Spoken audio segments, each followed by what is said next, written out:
Thank you, my dear viewers, for taking the time out to watch this. I know some of you have seen this building before, gone through it before. So now it's time to sit back and reflect on the tour you had. For others also, this will be the first time of having a look at this. And if that is the case, you need to understand this story is so painful, it's so sad and depressing.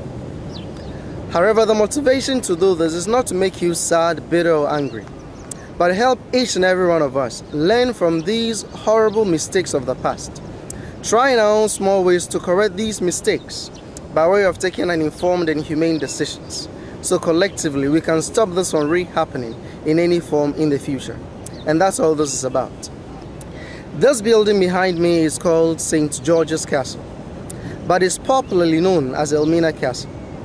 It is situated here in Elmina, central region of Ghana, 153 kilometers west of the national capital Accra and 14 kilometers west of the regional capital Cape Coast. Elmina is inhabited by about 25,000 people. 75% of them are into fishing and fishing related businesses. Elmina indeed is a historic town, and I would like you to have a look before we meet at the castle to see what the castle really has to offer. Thank you very much, and you keep watching. You've been gone, it's an empty home. Come on back where you really belong. You are always welcome home, welcome home.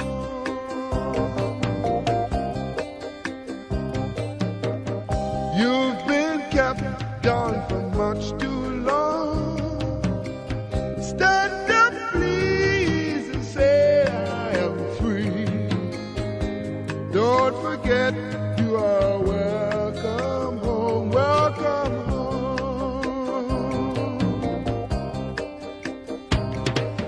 Come with me on this happy trip back to the promised land. All will be happy and gay.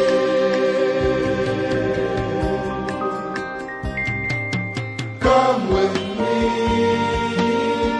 on this happy trip back to the promised land. All will be happy and gay.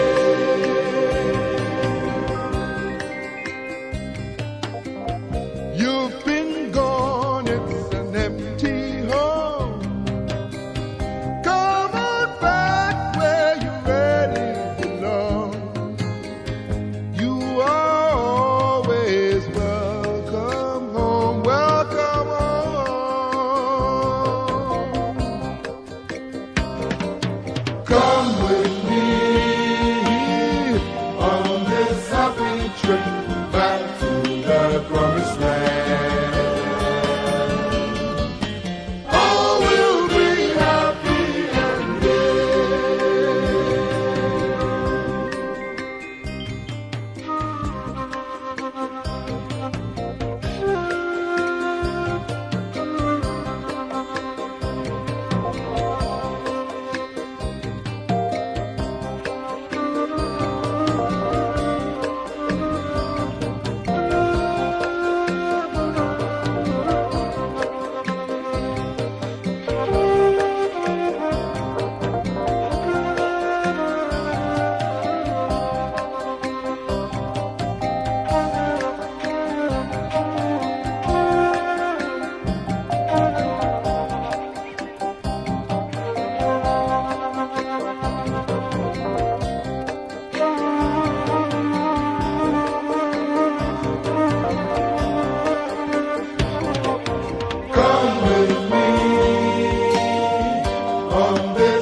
welcome home.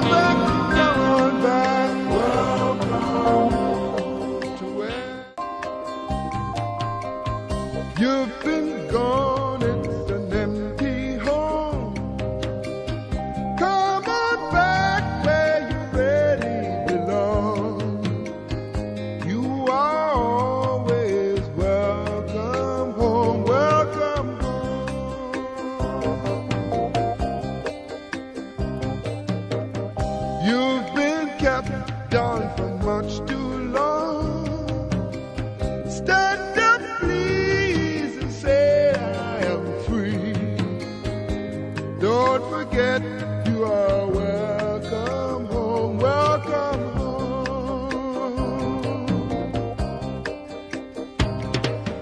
Come with me on this happy trip back to the promised land. All will be happy and gay. Come with me on this happy trip back to the promised land. All will be happy and gay. You've been gone, it's an empty home. Come on back where you really belong. You are always welcome home, welcome home.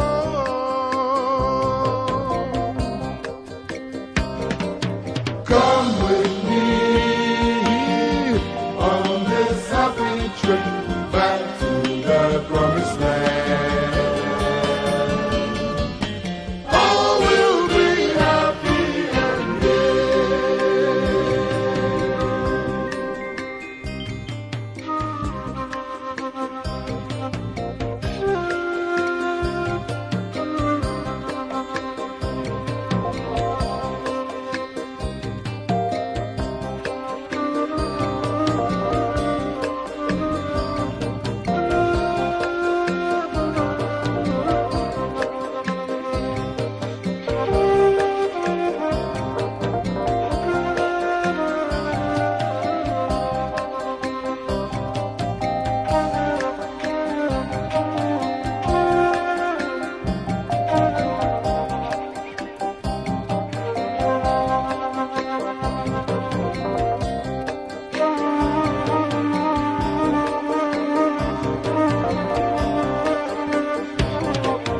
come with me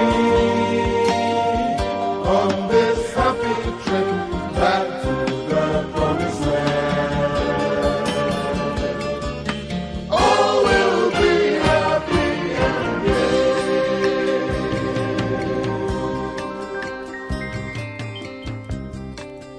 Welcome home. Welcome home. Welcome home.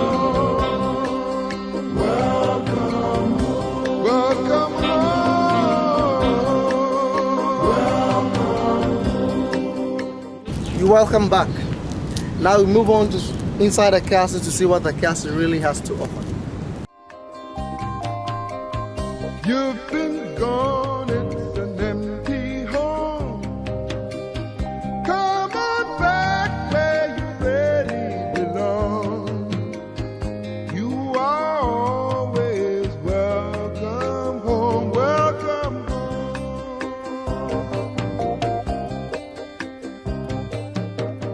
You've been kept down for much too long. Stand up, please, and say I am free. Don't forget you are welcome home, welcome home. We embark on the tour with a first look into the historical survey of this place. History has it that in 1471 was the first time the Portuguese came over here. They came initially to trade, and the system of the trade at the time was the barter system, meaning they were exchanging goods for goods. When they were coming, they brought along guns, gunpowder, spirituous liquors, trinkets, among others, and they exchanged these for gold, ivory, later on the other spices. One major thing the Portuguese wanted at the time was gold. And the story says the rate at which our locals were giving out the gold gave them the impression that the town could be in abundance of it. So they called this place Amina or Damina, meaning the mine in their language. It was this word that could not be pronounced properly, so then it was corrupted to today's word Elmina, and invariably it became the name of the town. That isn't to say we never had a name before they came. We had a name, and our name was Anum Ansa, simply meaning inexhaustible water.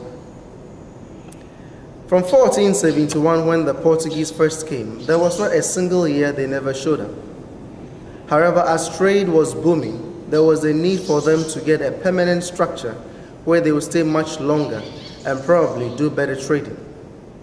So by command of King John II, the Portuguese, led by their captain called Don Diego de Azambuja, they came to see the chief of the town called Nana Kwamina Ansa, the negotiator for this plot of land, and they had the castle built. It is on record that the chief was hesitant in giving the land out to the Portuguese. Why? Because he was citing cultural differences to be a problem in the future. However, upon persistent persuasions, he gave up. And we should also understand that this was the first time in the history of the world that a local chief had transferred title to a plot of land to an European, and for that matter, the Portuguese. All materials that were used in putting up the structure were imported, with exceptions of water, stones, and of course, sand. Even some of the stones were imported, not necessarily to build a castle, but to serve as ballast. In other words, give extra weight to the boat when coming. And over here we have one of such stones. There are two reasons basically why they built the castle. One, they want us to believe they built the castle only to be used as a trade post, protecting their traders and their trade. And then also it was to give out rooms for the missionaries who were to come in to spread Christianity. And when they came over here, they were Catholics. Before the early 16th centuries, all the rooms on the ground floor were being used as storerooms or warehouses. But then from the early 16th centuries, when this evil trade started, all these rooms around, which were before storerooms, were converted to holding places where the Africans were kept. And in total, the castle had a minimum of 1,000 captives at a time. 600 men, 400 all over here, women. One thing I try to let people understand basically is the fact that the Portuguese here in the castle never got up one day and said to themselves they were going into slave trading. So at least something prompted it. And before you go into what prompted it, we should also understand that slavery in itself, one way or the other, had been with man from time immemorial. And for that reason, the Africans in themselves had an idea before the foreigners came. But then how the system was structured in our culture was not the same as introduced. In other words, the person that was perceived to be a slave over here ought to be seen as a servant. Why? Because this person in most cases had rights. He could marry, raise free kids, acquire properties, pay the price when he said he would be a free person. It was very difficult to identify a slave from a free man because almost same way he was sheltered, clothed, and fed. And one thing that happened to the system that was even unique was that this so-called slave could shift from being a slave to a royal. And how could that happen? When the man proved to have managerial ability or military skill, he could become the caretaker of the master's household, and descendants of such were royals. Women got married into the system, they ceased to be slaves, and from then had royal descendants. In Ghana here today and now, we have so many chiefs in the various villages, communities, and towns whose ancestors, as a matter of fact, were not royals before, but so-called servants or slaves. And by dint of hard work or getting married, descendants all over are chiefs. And partly because of that, here in Ghana, you dare not refer to anybody as a slave. If you dare do that and they get hold of you, if you are not made to slaughter a cow to pacify the person, at least you do with a sheep. Why? Because you hardly have any idea if one sitting on the throne had that ancestry. So no one refers to anyone as a slave. We have three basic ways one could become a slave or a servant before the coming of the foreigners. One, you talk of prisoners of wars. Two, those convicted for some offenses. And 3, those who were given out as pawns for debts. Meaning that what? If you go and borrow and the time was due for you to pay, and you do not have whatever it is to pay, you could let your child go and serve. And the period under which he or she serves, the person was seen to be a slave. And this was in the system before the foreigners came.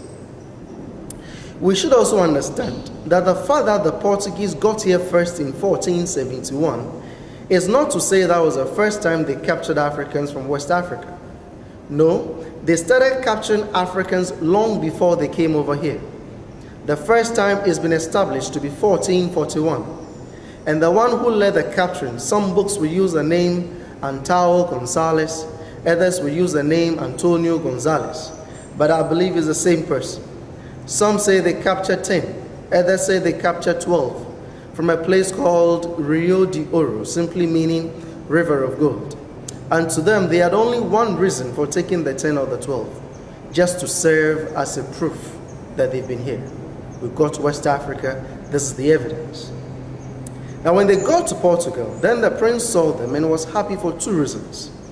One, he wanted some to be educated to serve as interpreters for the Portuguese when they came to West Africa. And 2, as they put it, the most intelligent ones to be trained to become missionaries to hasten the spread of Christianity here. However sad, when they got settled, they never came back as intended or planned. They rather ended up in the palaces as slaves. And right from 1441, no other European came over here and went back without African captives, meaning that they started capturing Africans 30 years before they first got to Elmina in 1471, and 41 years later the castle itself was built. And that's more the reason why most people believe that the Portuguese never built the castle only for gold and ivory and others, but also for human trade. Why? Because long before it was built, they were already taking Africans across. They tried to let us understand that those who were taken to Portugal, later on Spain, to the story, were not treated the same way as Africans were being treated over here before they came, but as they tried to put it, almost the same. And some were even trying to suggest that by taking the Africans there and helping us become Christians, they were then doing us a favor, because by so doing, they were saving our souls and we go to heaven, and it continues from that. The whole situation changed when the Spaniards got to what they call the New World. And the story says, not long after going there, silver and gold mines were opened, sugar, tobacco, cotton plantations were established. But then, much as they wanted the wealth, they were not prepared to work the hard way. So then they subjected the natives to the work. And the story says, Spanish brutalities, overwork, and effects of European diseases decimated indigenous population. In fact, some story goes on further to say they were near extinction. So one man whose name is always mentioned, Bartholomew de las Casas, supposedly a Catholic missionary who had sympathy on the natives, suggested for the Africans to be used. Why? Because to him, who were much stronger and already doing the same work under similar climatic conditions. To prove him wrong or right, in 1510-12, some historians put the figure at 50, others put it 200. Some others put the two together to be 250. But whatever it is, they took some Africans from Spain to somewhere Hispaniola where they were tried. And true to the missionaries' word, they proved physically strong. So demands for Africans then started coming in. And that came as the beginning of that unfortunate story. The story of misery and pain. The story of the forced exodus of Africans from their motherland to where they never knew. And this story became known as the transatlantic slave trade. One thing to me very sad when this evil trade got started was the fact that in most cases, the Europeans on their own could not have gone to all the various places to gather all these millions of Africans who went through the various dungeons. So broadly, we could talk of 3 ways of getting the Africans here. 1, the Europeans captured people themselves, yes. 2, they moved with Africans to gather Africans. And 3, we had Africans also who gathered people, brought them down to alleged African traders, and from them to the Europeans. And if there is one thing you like to single it, was not for ventilation. It was called the eavesdropping point. What happened over there? Some Africans who had become friends or who were working in the castle and had become favorites of the Europeans were made to eavesdrop on conversation of the captives, so that if there is going to be any revolt, it will be cut short before it comes up. So there they will be to listen or eavesdrop on conversation of the captives. So you call it basically eavesdropping point.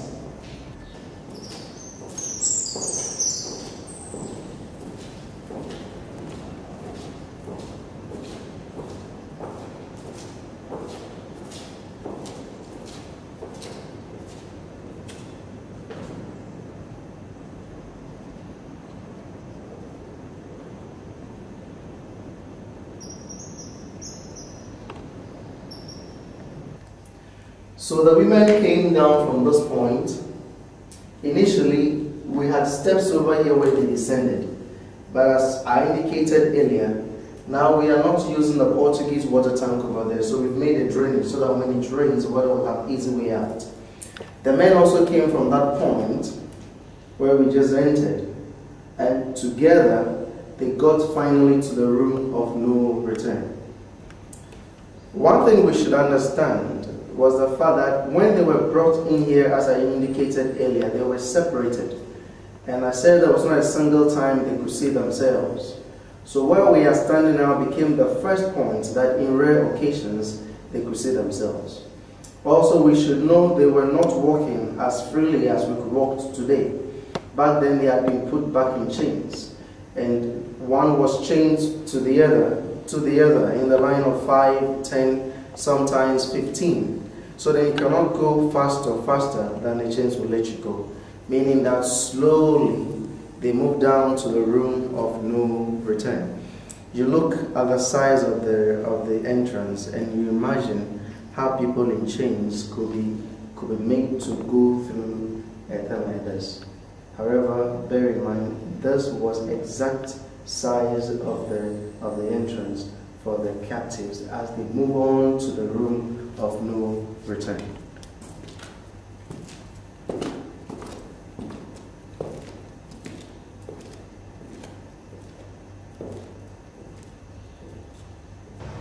So this was the room of no return, meaning simply that no one ever entered this place and went back. From here to the boats, and that's it. And we should also understand that in the life of a captive, it never got better, it only got worse. How do I say that? Just imagine this. Before somebody could become a captive, he or she ought to be separated from the family. Imagine the pain in walking down all these distances. And even those who were coming from the northeastern part of Ghana came through a point called Asang Manson, a place about 50 kilometers west of the Elmina Castle. Now when they got there, they were shaved off their hair. They were allowed to clean themselves for the first and also the last time. They were given some food to eat and to rest, to kind of regain their strength before they were brought into the castle. That was difficult, yes. But that could not be compared to what happened when they got to the dungeons. You know, when they came over here, before they got to the dungeons, they had to determine the strength of the captives. So what did they do? With a whip, they were made to be jumping and jumping and jumping and jumping for them to kind of determine how strong they were. And then also determine their ages. They had this instrument put in their mouth, and it has a double-edged pins. So as they were screwing it from the back, it had to open up. And as it hurt in the mouth, they were forced to open their mouth. And then they counted their teeth to determine their age. And then from there, they were separated to the dungeons. And in the dungeons, as you know already, they were sleeping in their own feces, urine, vomit, and even menses for the women. This was also difficult. But that could not also be compared to what happened on the way going they call the Middle Passage. It is said to be the worst leg of the journey. Their spaces between decks could be 25-30 inches high. People were made to lie side by side, unable to move and unable to sit down. Hands and legs in chains or in shackles. Some were defecating, vomiting all over themselves. In instances, one could not get his own hand to clean his own mouth. Many died because of the way they were closely packed.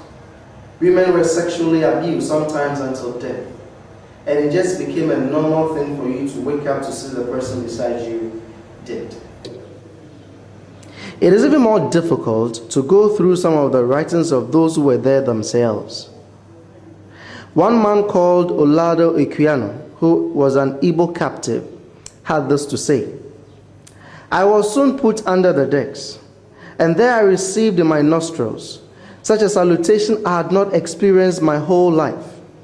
So with the loathsomeness of the stench and crying all together, I became sick and low, that I was unable to eat. And then I wished for the last friend, death, to relieve me."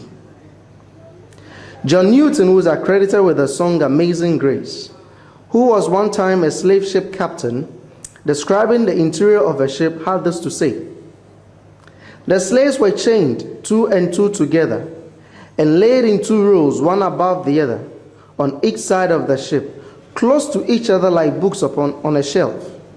And I've known them so close that the books on a shelf could not easily contain one more. And I know a white man sent down to arrange them in these rows to the greatest advantage, so that as little space as possible be lost. And every morning, perhaps more instances than one, are seen of the living and the dead chained together." One man whose account actually made me sad was Richard Drake. Richard Drake was an Irish American.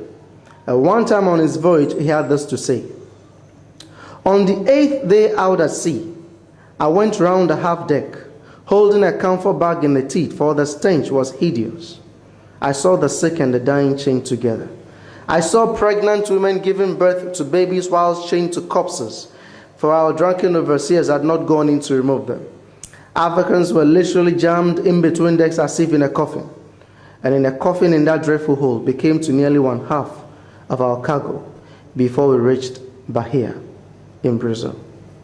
These accounts go to confirm and even portray the picture of how horrendous it was going through the Middle Passage.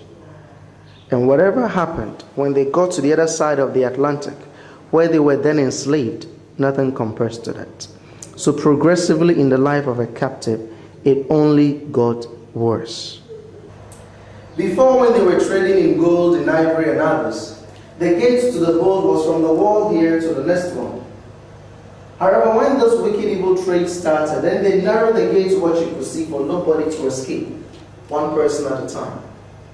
The narrow nature of this exit should not deceive you into thinking that they never brought fat people, they brought big people. However, walking all these distances, staying in the dungeons a month or 2, by the time you get here, you will fit. Even those that were still fat by the time the ships came were forced through, and they never cared about the bruises. The sea at the time was touching the castle. Today it has receded, and the experts are saying it is just because of the movement of the earth, so that is natural. Meaning that right after the door, we had steps where they descended in chains to the small boats, and the small boats took them to the ships distances away. And it's difficult also to believe that ships could be called Jesus and Holy Mary and names of that nature. And I believe they could not use the names that have been sacred, that are sacred in the name of Christianity today. In Ghana here, we have a festival called Pan-African Historical Festival. Whenever we have this festival, there's a program under it called Akwaaba. Akwaaba simply means welcome. So as we welcome everybody to the program, we remember the ancestors. By remembering the ancestors, we say all the prayers, and after we lay wreaths. So from the Pana first time, we have 3 main ones. One from the chiefs, one from the government, and one from all Africans in the diaspora. From this time round, anyone who visits and would like to light a candle or lay a wreath in memory of an ancestor is allowed to do so. Hence, we have several of these around. We need to understand, and I believe everyone who had been to the castle and would come to the castle will bear in mind that those who died in the process never died in vain. And we believe that as we go through the dungeons, even as at the point of no return, where we imagine the Africans in chains going out of the castle, it should reflect on us that we have a responsibility. And how to get yourself acquainted with that responsibility. Over here, we keep a minute of silence in memory of all those who died, and vow in us to do whatever it takes to make sure that when we say never again, it means never again. And we do whatever it takes to ensure that never again really is never again. So through this door and many others of this nature in Africa, explains why today Africans or black people as we are scattered all over the world.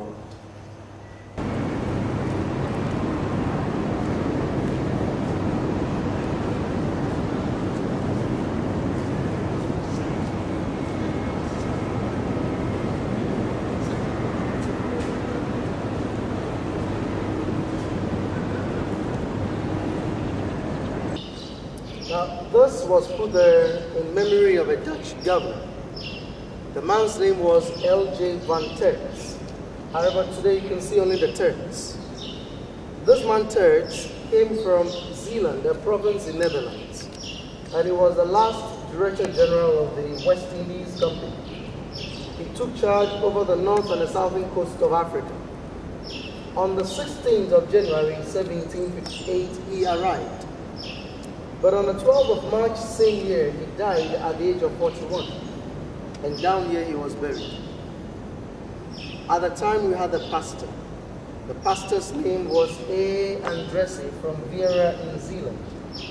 And he wrote something small about the governor, claiming that the governor was just, honest, respectable, and virtuous. But how very good it could have been at the time of slavery, nobody could possibly explain. And what you see over here is in Old Dutch.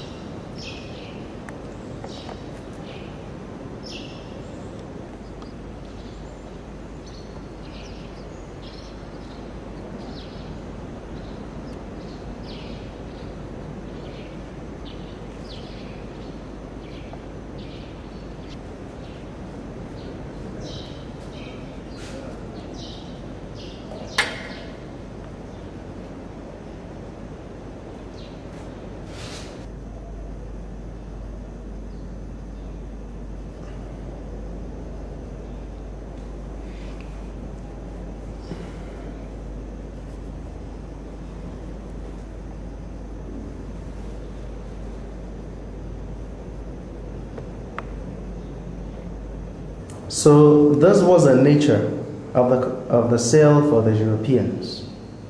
You know, in the castle, some of them got drunk and misbehaved. So they were held in here for some time and they were freed.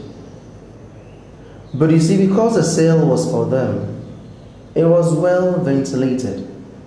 You can see two clear windows and spaced gates. And therefore here, it was better because it was for them.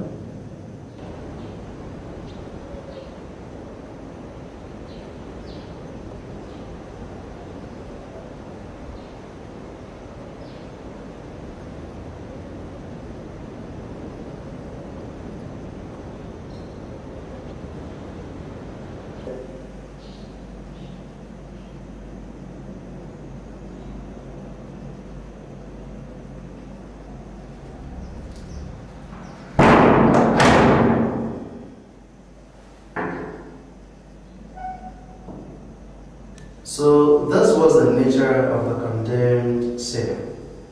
And this was for the Africans in the dungeons who were fighting for freedom. Many are those who try to describe these Africans as rebellious, but I don't see that to be rebellion. I see them to be freedom fighters. So the leaders of these freedom fighters were captured and brought in here. They were not given food, no water until death. And when anyone died, they just came in for the body, threw it into the sea. And the whole idea was for it to serve as a deterrent. What happened in here that was particularly unfortunate was when someone was here dead and the next person was alive. Until the soldiers had come in for the dead one, the one alive had no choice but to be with the dead body. Sometimes bodies show signs of decomposing. Sometimes one alive was here with the dead until he also died. And you think of the emotional torture the person needs to go through before death. And they gave this hole over here with this one, with a small lamp there also for light and ventilation.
Okay. The wall you see here and the next one there were additions made by the Dutch just to strengthen, reinforce or buttress the walls of the castle. In 1948, however, when the English were using the castle as a police training school, they added pipes on them and they were climbing up and down for training or exercise. At the center of the courtyard, where the male captives were held, we had the church for the Portuguese. This church was called St. George's Catholic Church. When the Dutch took over, they were not Catholics, so they divided the church into two, used the top as a soldiers' mess where they were eating and drinking, and the down the hall of trade where people were auctioned or were sold. When the British took over, they converted these to classrooms for the police in 1948, and that was when they were using the castle as a police training school. Today, it is a museum. In the latter part of the trade also, some other Africans were captured, not necessarily to be taken as captives to other places, but held as prisoners. Now, prominent among them are the king of the Asantes called Nana Akosua Agyeman Prempeh I, and a queen mother called Ya Asantewa. And now we move on to see where they were held upstairs.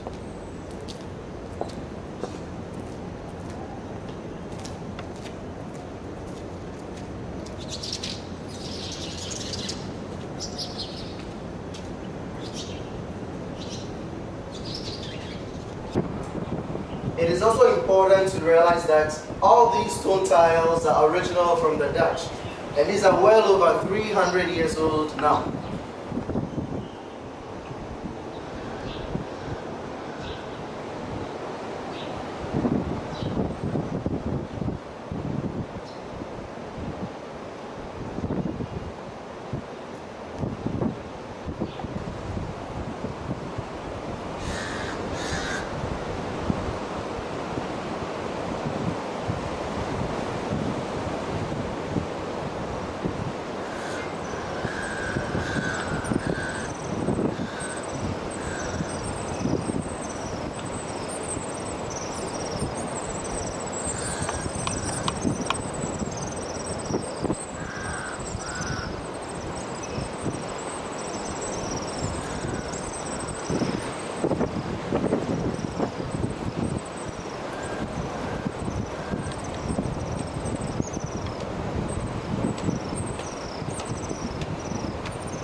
All down here are natural sedimentary rocks, and these are said to be over 100 meters deep down, and it's upon such that the castle was built.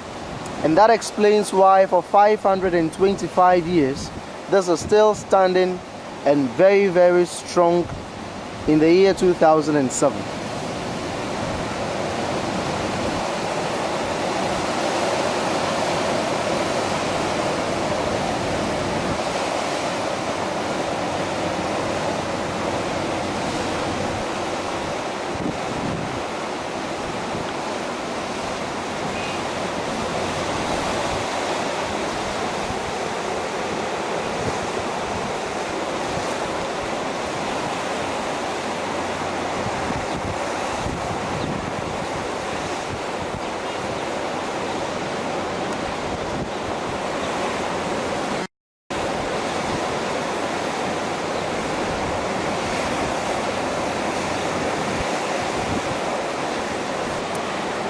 Now, each and every space in between the walls